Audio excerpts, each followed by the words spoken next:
கர்த்தராகிய இயேசு கிறிஸ்து நாமத்திலே உங்கள் அனைவருக்கும் வாழ்த்துக்கள். இந்த நாளுக்குண்டான உயிருள்ள வார்த்தை சங்கீதம் 115 வானத்தையும் பூமியும் படைத்த கர்த்தராலே நீங்கள் ஆசீர்வதிக்கப்பட்டவர்கள். வானத்தையும் பூமியும் படைத்த கர்த்தராலே நீங்கள் ஆசீர்வதிக்கப்பட்டவர்கள்.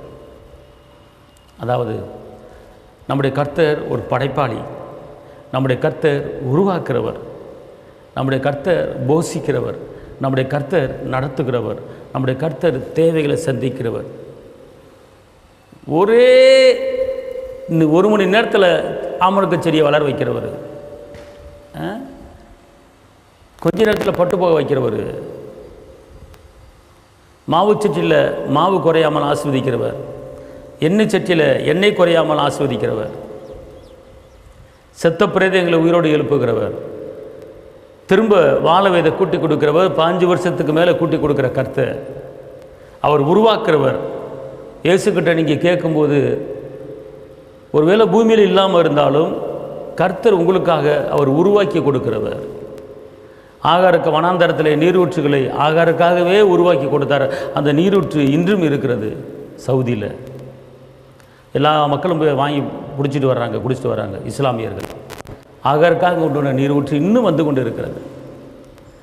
கொஞ்சம் யோசனை பண்ணி பாருங்கள். ஏசப்பா தேவன் செய்த அற்புதங்கள் நம்முடைய கண்ணு முன்னால் சாட்சியாக இருக்கிறது. ஆகார் வனாந்தரத்தில் கதரை அழுது போது இஸ்மவேலுக்காக அந்த அழுகுறலை கேட்டு ஆகாருக்காக ஏன் அழுகிறேன் என்று சொல்லி ஒரு நீரூற்றை உண்டு பண்ணின கர்த்தர், அந்த நீரூற்று இன்னும் வந்து கொண்டு இருக்கிறது.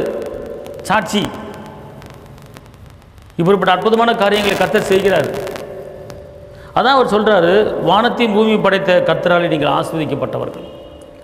அவரிடத்தில் துக்கம் இல்லை, வேதனை இல்லை, கஷ்டம் இல்லை, நெருக்கம் இல்லை, பலவீனம் இல்லை, போராட்டம் இல்லை, பிரிவினை இல்லை, சஞ்சலம் இல்லை, தவிப்பு கிடையாது.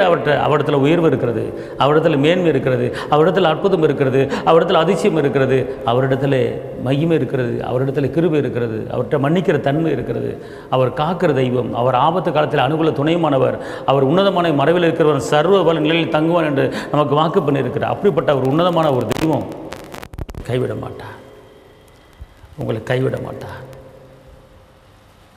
நீங்கள் ஆஸ்வதிக்கப்பட்டவர்கள், நீங்கள் வெறுமையாக்கப்பட்டவர்கள், தள்ளப்பட்டவர்கள், ஒதுக்கப்பட்டவர்கள், நீங்கள் ஒரு கடன்காரனா இல்லை. கர்த்தர் உங்களை ஆஸ்வதித்து பெருக பண்ணுகிற கர்த்தர். நீதிமான் பணப்படத்தை போல செலுத்தையும் கலர்வான். நீங்கள் வளருவீங்க. ஏன் கலங்குறீங்க? கலங்காதீங்க.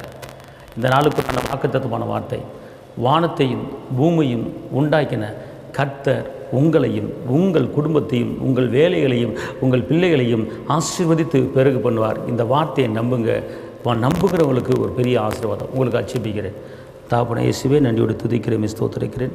உன்னதரைமை துதிக்கிறேன், உயர்ந்தவரைமை துதிக்கிறேன், அற்புதரைமை துதிக்கிறேன், அதிசயமை துதிக்கிறேன், கரம் பிடித்தவரைமை துதிக்கிறேன், ஜீவனுள்ள தேவனைமை துதிக்கிறேன். அப்பா, அந்த நாளில் நம்முடைய மகிமை கூட இருப்பதாக, பலன் கூட இருப்பதாக, வல்லமை கூட இருப்பதாக, அற்புதம் கூட இருப்பதாக. அப்பா, வாழ்ந்திருக்கும்படி, உயர்ந்திருக்கும்படி, செழித்திருக்கும்படி, பெருங்குடி கிடைப்பதாங்க.